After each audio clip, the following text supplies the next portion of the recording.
మధురం నీ వాక్యం, నా త్రోవకు దీపం నీ వాక్యం. యేసు నామంలో మీకు శుభములు సమృద్ధిగా కలుగునుగాక. మధురం నీ వాక్యం అనే కార్యక్రమానికి స్వాగతం. ఈరోజు మనం అపోస్తుల చరిత్ర 17వ భాగం ధ్యానించుకుందామండి. మధురం మధురం నీ వాక్యం, నా త్రోవకు దీపం నీ వాక్యం.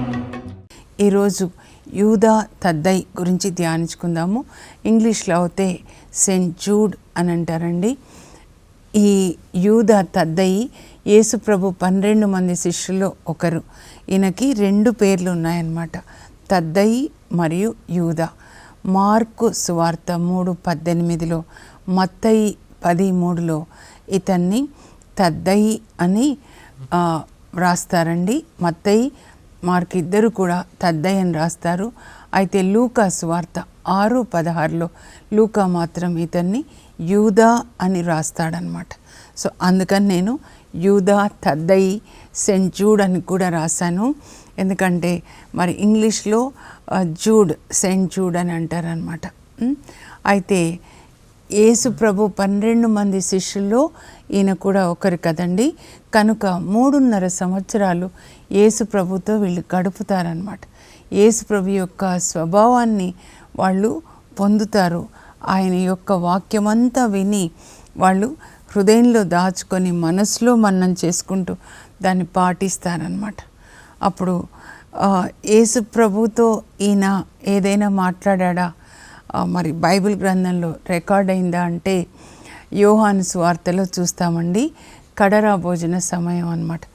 అనగానే మనము యోహాను సువార్త 13, 14, 15, 16, 17 అధ్యాయాలు. 13 అధ్యాయంలో యేసు ప్రభు శిష్యుల కాళ్ళు కడుగుతారు. ఆ తర్వాత యూదా ఇస్కరియోతు వెళ్ళిపోతాడండి. ఇంకా 13:34 ఆయన ఒక నూతన ఆజ్ఞ ఇస్తారు. అది మన మనస్సులో మనం రాసుకోవాలి. నేను మీకు ఒక నూతన ఆజ్ఞ ఇస్తున్నాను, నేను మిమ్మల్ని ప్రేమించినట్లుగా మీరు ఒకరినొకరు ప్రేమించుకొనండి. ప్రేమ ఆజ్ఞ అన్నమాట. మీరు పరస్పరము ప్రేమ కలిగి ఉన్నచో నా శిష్యులు అని లోకం తెలుసుకుంటుంది. ఇది అందరి హృదయాల్లో రాయబడిందండి. అందుకే శిష్యులు ప్రేమ కలిగి జీవిస్తారండి. అపోస్తల కార్యాలు మీరు చూసినట్లయితే అందరూ ఒక శరీరంలాగా సువార్తని బోధిస్తారు. ఆ ప్రేమని, యేసుప్రభు ప్రేమని వాళ్ళు లోకానికి అందిస్తారనమాట. అయితే కడరా భోజన సమయంలో యోహాను సువార్త 14 అధ్యాయంలో 15 నుంచి కొంచెం 25 వరకు మనం చదివితే అక్కడ యేసుప్రభు పరిశుద్ధాత్మని గురించి బోధిస్తున్నారనమాట. మీరు నన్ను ప్రేమించినచో నా ఆజ్ఞలు పాటిస్తారు. భయంతో కాదండి, పాత నిబంధనలో భయంతో మరి దేవుని ఆజ్ఞలు పాటించే వాళ్ళేమో, కానీ ఇక్కడ యేసుప్రభు చెప్తున్నారు, నన్ను ప్రేమిస్తే మీరు నా ఆజ్ఞలు పాటిస్తారు. అప్పుడు నేను తండ్రిని ప్రార్థిస్తాను, ఆయన మీతో ఎల్లప్పుడూ ఉండుటకు మరొక ఆదరణకర్తని మీకు అనుగ్రహిస్తారు. లోకం ఆయనను ఎరుగదు కనుక ఆయనను పొందజాలదు. పరిశుద్ధ ఆత్మని గురించి లోకానికి తెలీదు కనుక వాళ్ళు ఈ లోకంలో ఉన్న వాళ్ళు పొందలేరు. కానీ మీరు ఆయనను ఎరుగుతారు కనుక పొందుతారు. ఆయన మీతో ఎల్లప్పుడూ ఉంటాడు. ఒక్కసారి పరిశుద్ధాత్మ మనలో వస్తే ఆయన మనతో ఎల్లప్పుడూ ఉంటాడు అని యేసుప్రభు చెప్తారు. ఇంకేమంటారంటే, మీరు నా ఆజ్ఞల్ని మీ హృదయంలోనికి స్వీకరించి వాటిని పాటిస్తే అప్పుడు మీరు తండ్రి వలన ప్రేమించబడతారు. నన్ను ప్రేమించి నా ఆజ్ఞలు పాటించేవాడిని తండ్రి ప్రేమిస్తాడు. అప్పుడు నేను వానికి నన్ను తెలియపరచుకుంటాను అని యేసుప్రభు చెప్తారనమాట. అయితే లోకం తెలుసుకోలేదు అంటున్నారు కదా, అందుకని ఇప్పుడు ఈ యూదా తద్దయి ఏమంటారంటే ఒక ప్రశ్న వేస్తారనమాట. ఏంటి అనంటే, ప్రభా లోకానికి కాకుండా మాకు మాత్రమే ఎలా తెలియపరుచుకుంటారు, మిమ్మల్ని మాకు మాత్రమే ఎలా తెలియపరుస్తారంటే అప్పుడు యేసు ప్రభు చెప్తారనమాట.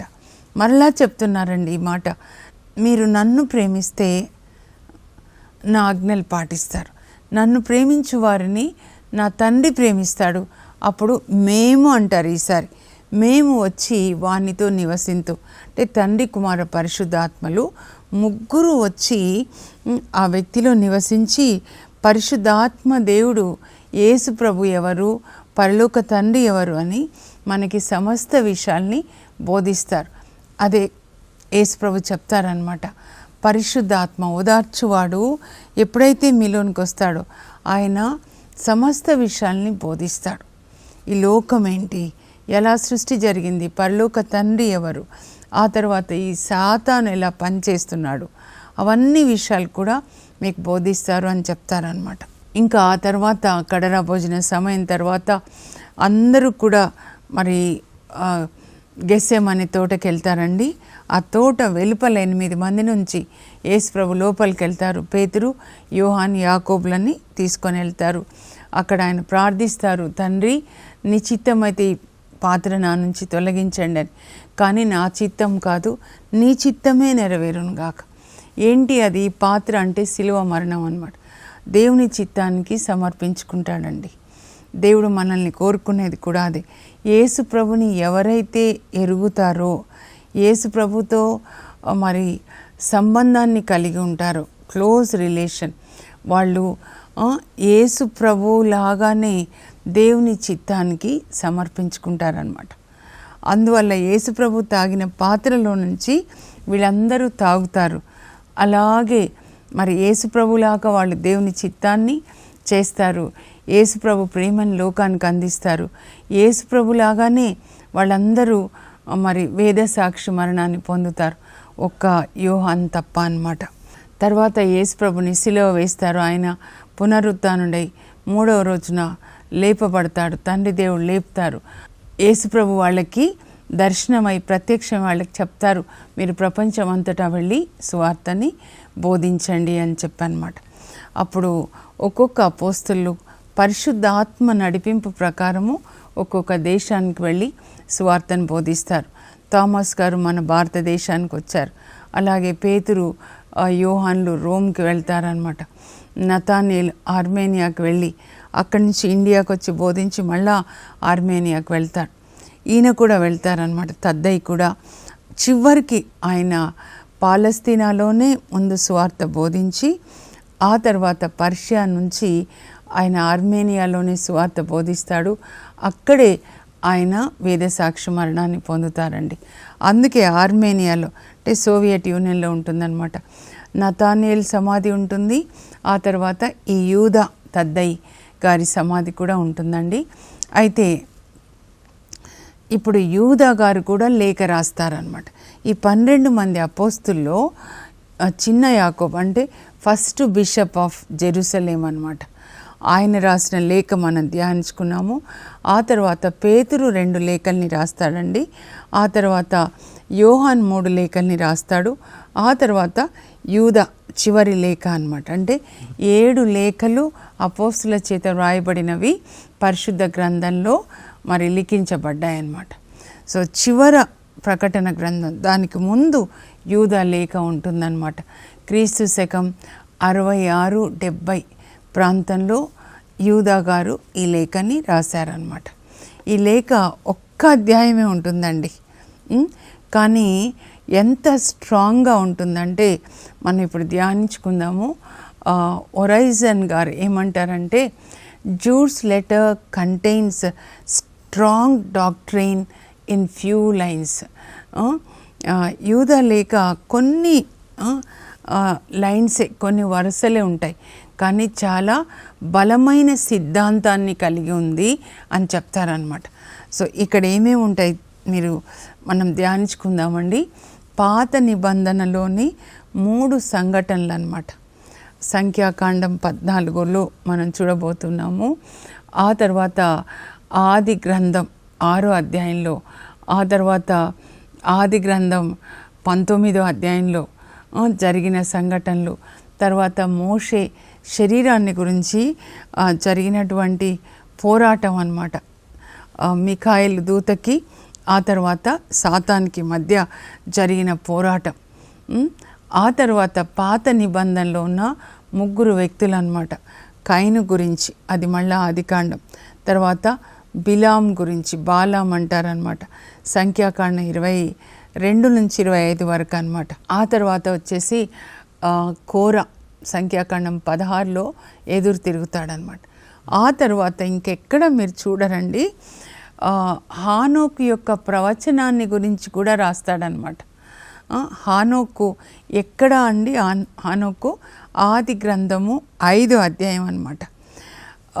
ఆదాం నుంచి 7వ తరము వాడైన హానోకు ఈ విధంగా ప్రవచించాడు. ఎక్కడ రాయబడలేదు.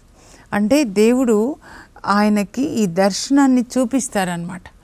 జ్ఞానవరం అంటారు దీన్ని. కళల్లో, దర్శనాల్లో దేవుడు మాట్లాడతారు. ఈ యూదాకి హానోకు ఎప్పటి హానోకు అండి? ఆదాం అంటే ఆదాం 4000 సంవత్సరాలు అనమాట.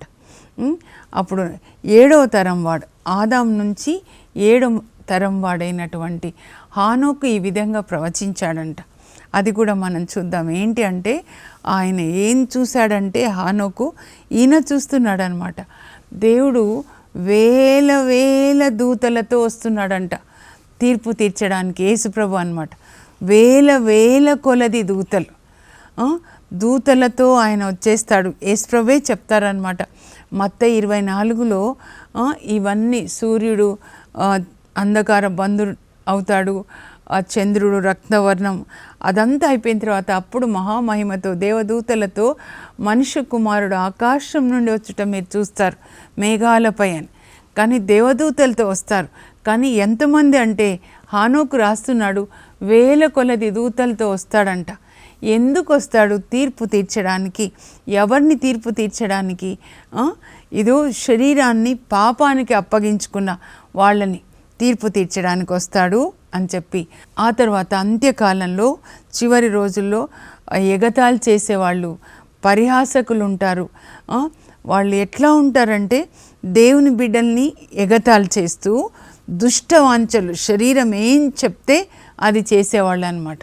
దుష్టవాంఛలకి, పాప కోరికలకి శరీరాన్ని అర్పించుకునే వాళ్ళు ఉంటారు అని చెప్పి, ఇంకా చివర్లో తుది హెచ్చరికలు లేదా ఇన్స్ట్రక్షన్స్ ఇస్తాడండి. చాలా బాగుంటుంది. ఏంటంటే మీ జీవితాన్ని ఆయన ఇచ్చినటువంటి ఉపదేశం అండి.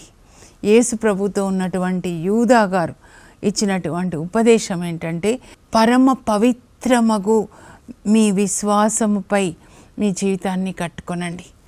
పరమ పవిత్రమైన విశ్వాసం ఏంటండి? మీ విశ్వాసానికి పునాది యేసుక్రీస్తు.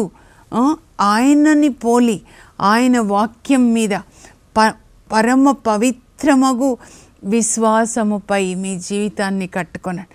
Build your life on the holy faith of Jesus Christ అని చెప్తున్నారనమాట. ఇంకా అగ్ని నుండి పతనమయ్యే వాళ్ళని మీరు కాపాడండి అని చెప్తున్నారు. ఈ యూదా లేఖని మనం చూద్దాము. ఒక్కటే అధ్యాయం ఉంటుంది. అయితే ఈ యూదా లేఖని ఏమంటారంటే, ఒరైజన్ గారు చెప్పాను కదా, జూడ్స్ letter contains strong doctrine in few lines అన్నమాట. చాలా బలమైన సిద్ధాంతాలు కలిగి ఉంటుంది లేఖ అని చెప్తారు. అయితే ఈ లేఖని హెచ్చరిక లేఖ అంటారండి. పేతురు 2వ లేఖలాగా. అది కూడా మనం దేవుని చిత్తమైతే రేపు ధ్యానించుకుందాము. హెచ్చరిక లేఖ అంటున్నారు కదా, ఇట్స్ అ వార్నింగ్ లెటర్. ఎవరిని ఆయన హెచ్చరిస్తున్నారు అంటే అబద్ధ బోధకులని, ఫాల్స్ టీచర్స్ని గురించి వాళ్ళని హెచ్చరిస్తూ ఉన్నారు. ఏమంటారంటే, ఈ సంఘంలో అబద్ధ బోధకులు ప్రవేశించారు కనుక మీరు సత్యమైన విశ్వాసం కొరకు మీరు పోరాటం చేయాలి అని చెప్తున్నారు. ఈ యూదా అనే పేరు వాళ్ళు ఎందుకు ఇస్తారు ఇజ్రాయెల్ ప్రజలు తెలుసా? పాత నిబంధనలో మనం మక్కబీ చరిత్ర చదువుకున్నాం కదా. యాంటియోకస్ ఎపిఫానిస్, అలెగ్జాండర్ తర్వాత అతని 4 సైన్యాధికారులలో సెల్యూకస్లు. ఆ సెల్యూకస్ వంశంలోంచి ఒక దుష్టుడు పాపపు మొలకలాగా పుడతాడు, యాంటియోకస్ ఎపిఫానిస్. యెరూషలేంలోనికి ప్రవేశించి అధికారం వచ్చిన తర్వాత క్రీస్తు శకం 175కి ఆయన రాజు అవుతాడు. 169 దేవాలయంలోకి ప్రవేశించి బలిపీఠం మీద రోత కలిగించే విగ్రహాల్ని పెట్టి పందులని బలి ఇచ్చి అందరూ ఆయన విశ్వాసం ఆయన చెప్పినట్లుగా ఆరాధించాలి అని ధర్మశాస్త్రాన్ని కాల్చేసి పిల్లలకి సున్నతి చేయొద్దు, విశ్రాంతి దినాన్ని పాటించొద్దు అని ధర్మశాస్త్రాన్ని కాల్చేసి మరి సున్నతి చేసిన పసిపిల్లల్ని చంపి వాళ్ళ తలల్ని వాళ్ళ మెడల్కి కట్టేవాడు. అలాంటి సమయంలో దేవుడు అగ్నిని రగిలిస్తారండి. మత్తాతియా అనే యాజకుణ్ణి ఆయన లేవనెత్తుతారు. ఏలియాలాగా రోషాన్ని కలిగి ఉంటారనమాట. అప్పుడు ఆ మత్తాతియా ఈయనను ఎదిరిస్తాడనమాట. ఈ సిరియా రాజుని ఎదిరించేసి ఆ విశ్వాసాన్ని కాపాడతాడనమాట. ఆయన మరణిస్తూ ఆయన 5 కొడుకులకి ఆయన చెప్తాడు, మీరు ధర్మశాస్త్రాన్ని కాపాడండి, దేవుని కొరకు పోరాటం చేయండి, విశ్వాసం కొరకు పోరాటం చేస్తూ మీ ప్రాణాలని మీరు దేవుని కోసం అర్పించండి అని చెప్పి మరణిస్తాడు. అందులో 3వ కొడుకు పేరు యూదా మక్కబీయుడు అనమాట. విశ్వాసం కొరకు పోరాడుతూ తన ప్రాణాలని అర్పిస్తాడండి. 1 మక్కబీ గ్రంథంలో మీరు చదివితే 3వ అధ్యాయంలో 4వ వచనంలో ఏమని ఉంటుందంటే, ఈ యూదా మక్కబీయుడు సింహంలాగా పోరాడాడు, కొదమ సింగంలాగా పోరాడాడు. అలా పోరాడుతూనే తన ప్రాణాలు అర్పిస్తాడని ఆ యూదా మక్కబీయుడు వీళ్ళందరికీ యూదులకి ఒక హీరో అన్నమాట. మక్కబీ గ్రంథంలో ఉన్నటువంటి యూదా ఎలా పోరాడి ఆయన ధర్మశాస్త్రాన్ని విశ్వాసాన్ని కాపాడారు. వీళ్ళు కూడా వాళ్ళ పిల్లలు అలా ఉండాలని ఇజ్రాయెల్ ప్రజలు అంటే యూదులు వాళ్ళ పిల్లలకి యూదా అని పేరు పెట్టుకునేవాళ్ళు అనమాట. సో అలాంటి రోషం అండి, ఆ యూదా మక్కబీన్లో ఉన్న రోషము మనం ఈ యూదాలో కూడా చూస్తామన్నమాట. అయితే యూదా ఏమంటారంటే, లేఖ రాసే ముందు ఆయన ఏమంటారంటే, ముందు ఎలా అడ్రస్ చేసుకున్నాడో చూద్దామండి. తాను ఎవరు అని మీరు లేఖలు చదివేటప్పుడు ముందుగా వాళ్ళు ఎవరో అని రాసుకుంటారు. పౌలు లేఖలు మీరు చదివితే యేసుక్రీస్తు అపోస్తులైన పౌలు రాయినది అంటే వాళ్ళు ఎవరు అని పరిచయం చేసుకుంటారు. సో ఇక్కడ ఈయన ఏమని పరిచయం చేసుకుంటున్నాడంటే, యేసుక్రీస్తు సేవకుడును యాకోబు సహోదరుడు అయిన యూదా నుండి, యూదా రాస్తున్నాడు. ఎవరంటే ఆయన యేసుక్రీస్తు యొక్క సేవకుడు అంటే గ్రీక్ భాషలో సేవకుడు అని రాయబడలేదు, కానీ అక్కడ ఏమని రాయబడి ఉందంటే శాంక్టిఫైడ్ బై జీసస్ క్రైస్ట్ అంటే యేసుక్రీస్తు చేత శుద్ధి చేయబడినటువంటి యేసుక్రీస్తు యొక్క సేవకుడు, యాకోబు యొక్క సహోదరుడు అంటున్నారు. అంటే చిన్న యాకోబు వాళ్ళ నాన్న అల్ఫాయి, వీళ్ళ నాన్న పేరు చెప్పలేదు. అంటే ఈ చిన్న యాకోబు యూదా వాళ్ళిద్దరూ కజిన్స్ అయి ఉండొచ్చు అన్నమాట. మార్కు సువార్త 6:3లో మనం చూస్తాం. మరి అక్కడ చిన్న యాకోబు యోసేపులు వాళ్ళిద్దరు అంటే చిన్న యాకోబు తండ్రి అల్ఫాయి అని ఉంటుంది కదండి మార్కు 3లో. మరి అదే మార్కు 15:40లో చూస్తే చిన్న యాకోబు యోసేపుల తల్లి మరియమ్మ, ఆమె యేసుప్రభు తల్లి యొక్క సోదరి అని యోహాను 19:25లో ఉంటుందన్నమాట. ఎందుకు మరల చెప్తున్నా అంటే, ఇంతకు ముందు కూడా చెప్పాను, we have to spell what God spelled. దేవుడు ఏది మాట్లాడారో, ఏది రాయబడిందో, లిఖించబడిందో అదే చెప్పాలి. Any deviation from the word of God which is recorded, documented is not from the holy spirit God. ఇక్కడ ఆయన చెప్తున్నాడు, నేను యేసుక్రీస్తు యొక్క సేవకుడను. మరియ తల్లి కూడా ఏమంటారు, పరిశుద్ధాత్మ వచ్చిన తర్వాత లూకా 1:38లో దేవుడు ఏది చెప్పమన్నారో గాబ్రియేల్ దూతకి అదే చెప్తాడు. దూత తన సొంతగా చెప్పల, మౌత్ పీస్ ఆఫ్ గాడ్. అప్పుడు ఆ తల్లి ఏమంటారు, నేను ప్రభు దాసురాలు.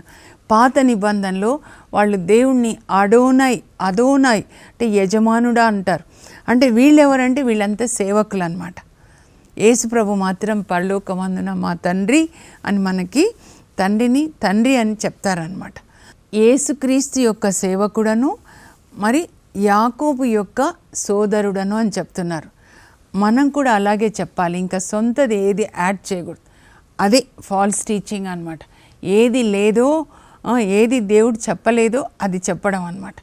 ఇంకా ఏమంటున్నాడు చూడండి, దేవునిచే పిలువబడిన వాళ్ళకి, ఎవరికి లేక అంటే దేవునిచే పిలువబడిన వాళ్ళకి, ఆ తర్వాత దేవుని ప్రేమయందు యేసుక్రీస్తు రక్షణయందు జీవించు వారికి, కాల్డ్ బై హెవెన్లీ ఫాదర్. ఎందుకు దేవుడు మనల్ని పిలిచారు? ఎఫెసీ 1:4 చదవండి. దేవుని ఎదుట మనం పరిశుద్ధంగా యథార్థంగా జీవించడానికి మనల్ని దేవుడు పిలిచారు. Set apart, we are set apart from the remaining people to be holy, to be blameless before him అన్నమాట. దేవుడు ఆదికాండం 17లో కూడా అబ్రాహాంతో మాట్లాడుతూ చెప్తారనమాట, నీవు నా ఎదుట యథార్థుడవై ఉండు, బీ హోలీ అండ్ బ్లేమ్లెస్. దేవుని పోలి జీవించడానికి దేవుడు ఇంత పరిశుద్ధుడు అని లోకానికి చూపించడానికి దేవుడు మనల్ని ఎన్నుకున్నారు. ఈ ఒక్క మాట మీ హృదయంలో ఉండాలి. ఎఫెసీ 1:4 అన్నమాట. పరిశుద్ధంగా ఉండడానికి లోకం నుంచి వేరు చేయబడ్డాం. వాళ్ళ కొరకు ఆయన చెప్తున్నాడు అనమాట. యేసుక్రీస్తు రక్షణలో అంటే ఆయన వాక్యంలో మనం ఉండాలి. ఆయన ప్రేమలో ఉండడం అంటే ఆయన ఆజ్ఞల్ని పాటిస్తే మనం ఆయన ప్రేమలో ఉంటామన్నమాట. ఎవరైతే దేవుడు పిలిచినట్లుగా పరిశుద్ధంగా ఉంటున్నారో, దేవుని ఆజ్ఞల్ని పాటిస్తున్నారో, యేసు ప్రభు రక్షణ పొందిన తర్వాత అలా ఆయన రక్షణలోనే నిలిచి ఉన్నారో వాళ్ళకి కృప, శాంతి, ప్రేమ విస్తరించునుగాక. ఎప్పుడు దేవుని ఆజ్ఞలు మనలో ఉండి ఆజ్ఞలు మనం పాటిస్తుంటామో ఆ దేవుడు మనకి శాంతిని ఇస్తారండి. ఆ తర్వాత కృపనిస్తారు, ప్రేమనిస్తారు అన్నమాట. ఇంకా ఇప్పుడేమంటున్నారు చూడండి, ఇక్కడి నుంచి ఇప్పుడు చూద్దాము. ఏమంటారంటే, నేను యేసుక్రీస్తు యొక్క రక్షణని గురించి రాయాలని ఎంతో ఆశించాను. ఎంతో ఆశించి ఇలా స్టార్ట్ చేశాడనమాట, యేసుక్రీస్తు రక్షణని గురించి రాయాలని. కానీ పరిశుద్ధాత్మ దేవుడు ఆయన ఆపేశాడు. నో యూదా, నువ్వు అనుకున్నది నువ్వు రాయకు, నేను చెప్పేది రాయని ఆయన ఏది రాయాలనుకున్నాడో అది ఆపేసి ఇది రాయి అని చెప్తాడనమాట. నేను ఎంతగానో ఆశించాను రక్షణ గురించి రాయాలని, మరి పరిశుద్ధాత్మ దేవుడు రాయనివ్వలేదన్నమాట. ఏమి రాయమన్నాడంటే, మీరు పోరాటం చెయ్యండి, విశ్వాసం కొరకు పోరాటం చేయండి. ఎందుకంటే సంఘంలోనికి అబద్ధ టీచర్స్ అన్నమాట, అబద్ధ బోధకులు, ఫాల్స్ టీచర్స్ వచ్చేసి వాళ్ళు ఏం చేస్తున్నారంటే దేవుని కృపను పాపంలో కొనసాగించు స్వేచ్ఛగా వాళ్ళు బోధిస్తున్నారు, మార్చేశారనమాట. మీరు ఎన్ని పాపాలైనా చేయొచ్చండి, యేసు ప్రభు క్షమిస్తాడు. So God's grace is licence to continue in the sin అని చెప్తున్నారు. ఇదే ఫాల్స్ టీచింగ్ అన్నమాట. అలా చెప్పి యేసు ప్రభుని వాళ్ళు తిరస్కరిస్తున్నారు. They are rejecting the teachings of Jesus Christ. Be holy for your God is holy. మీ దేవుడు పరిశుద్ధుడైనట్లే మీరు పరిశుద్ధంగా ఉండండి. దయామయులు ధన్యులు, వారు దేవుని దయను పొందుదురు. నీ కన్ను నీ దేహంనకు దీపిక. ఎంత టీచింగ్ ఉంటుందండి. యేసు ప్రభు చెప్పిన మత్తయి 5-7 వరకు చూస్తే, కనుక పోరాటం చెయ్యండి అని చెప్తున్నారనమాట. ఇది మనం రేపు ధ్యానించుకుందామండి. ఈరోజు మీరు ఈ లేఖని చదువుకొని ఆ తర్వాత రేపటి దినాన మీరు విన్న తర్వాత ప్రతి ఒక్కరూ మనం చెక్ చేసుకుందాం. దేవుని యొక్క కృప మనం పాపంలో కొనసాగడానికి కాదు. యేసు ప్రభు మన కొరకు సిలువలో మరణించింది మనం పాపం నుంచి బయటికి వచ్చి యేసు ప్రభుకి సాక్షులుగా జీవించడానికి. యేసు ప్రభు ఒకేసారి సిలువలో మరణించారు, మనం కూడా ఒకేసారి పాపానికి మరణించాలి. యేసు ప్రభు లేచినట్లుగా ఆయన నీతిని ధరించుకొని దేవుడు నాటిన నీతి వృక్షంలాగా నీతి ఫలాల్ని ఫలించాలన్నమాట. అందుకే హెబ్రీ పత్రిక 9:27లో కూడా పౌలు రాస్తాడు, ఆయన ఒకేసారి మరణించాడు, మనం కూడా ఒకేసారి మరణించాలి. హెబ్రీ 6:6 మీరు చదివితే, ఒక్కసారి ప్రభువుని నమ్ముకొని రక్షణ పొంది మళ్ళా పతితులైపోయారు, మళ్ళీ పడిపోతున్నారు, మళ్ళీ చీకట్లోకి వెళ్ళిపోయారు. అలాంటి వాళ్ళని ఎవరు రక్షిస్తారు? యేసు ప్రభుని వాళ్ళు రోజు సిలువ వేస్తున్నారంట, మరలా సిలువ వేస్తున్నారు. మరి మోషేని నిర్గమకాండం 12లో దేవుడు చెప్తారు, యు స్ట్రైక్ దట్ రాక్, కొట్టు, రాయిని కొట్టు, నీళ్ళు వస్తాయని. మళ్ళీ సంఖ్యాకాండం 20లో చెప్తారు, you speak to the rock అని. అంటే రాయి అంటే క్రీస్తు అనమాట. కానీ రెండోసారి కూడా కొడతాడు, నువ్వు అలా కొట్టావు కదా, కాబట్టి నువ్వు కానా దేశంలో ప్రవేశించారండి. మరలా పాపం చేస్తూ యేసు ప్రభువు కృపగలిగిన దేవుడు అంటే కాదు అని ఈయన చెప్తాడనమాట. మనం రేపు ధ్యానించుకుందాము. ఇప్పుడు కొన్ని ముఖ్యాంశాలు నేను చదువుతాను, మీరు స్క్రీన్ మీద చూసి రాసుకునండి. అపోస్తలుల చరిత్ర 17వ భాగం. యూదా తద్దై, సెయింట్ జూడ్. యేసు శిష్యులో ఒకడైన యూదాకు 2 పేర్లున్నాయి. మత్తయి, మార్కు సువార్తల్లో తద్దై అని, లూకా సువార్తలో యూదా అని పిలువబడ్డాడు. మక్కబీ గ్రంథంలోని సింహం వలె పోరాడిన యూదా మక్కబీడు యూదులకు ఒక హీరో కనుకనే వారు ఆ పేరును వారి పిల్లలకి పెట్టేవాళ్ళు. యూదా తద్దై కూడా దేవుని కొరకు రోషం కలిగిన వాడై విశ్వాసం కొరకు పోరాడుచునే ఉండు. ఏలైన అబద్ధ బోధకులు ప్రవేశించి సత్యంను తారుమారు చేయుచున్నారు కనుక విశ్వాసం కొరకు పోరాడుచునే ఉండు అని బోధిస్తాడు. కర్రా భోజన సమయంలో ఇస్కారియోతు కాని యూదా, ప్రభు లోకమునకు కాక మాకు మాత్రం తెలియపరచుకొనుట ఎట్లు సంభవించును అని యేసును ప్రశ్నిస్తాడు. యేసు ప్రభు ఆజ్ఞలను పాటించు వారికి ఆయన తనను తెలియపరుస్తాడు అని జవాబిస్తారు. ఇది ఒక గొప్ప పరమ రహస్యం. యూదా లేఖ, హెచ్చరిక లేఖ, యూదా లేఖ పరిశోధన. Jude's letter contains strong doctrine in a few lines, says Origen. అబద్ధ బోధకులను హెచ్చరించుటకు యూదా ఈ లేఖను రాస్తాడు. అబద్ధ బోధకులు దేవుని కృపను పాప జీవితమును కొనసాగించు స్వేచ్ఛగా మార్చి మన ఏకైక యజమానుడును ప్రభువును తిరస్కరించుచున్నారు కనుక పోరాడండి. False teachers change the grace of our Lord into license for immorality and deny Jesus Christ. That is apostasy, rejection of Jesus Christ. ఇప్పుడు ప్రార్థన చేసుకుందామండి. పరలోకపు మా తండ్రి, మీ పరిశుద్ధ నామమునకు స్తోత్రం కలుగును గాక. ప్రభా, యూదా లేఖలో రాసినట్లుగా ప్రభా సత్యమైనటువంటి బోధన ఏంటి, మరి అసత్యమైన బోధన ఏంటి ప్రభా, ఆ తేడా తెలుసుకోవడానికి మాకు జ్ఞానం దయచేయండి. ముఖ్యంగా దేవుని యొక్క కృప, యేసుక్రీస్తు యొక్క కృప పాపంలో కొనసాగించడానికి కాదు, కానీ పాపం నుంచి బయటికి వచ్చి యేసు ప్రభు నీతిని ధరించుకొని ఆయన నీతికి సాక్షులుగా జీవించే కృప మా అందరికీ దయచేయండి.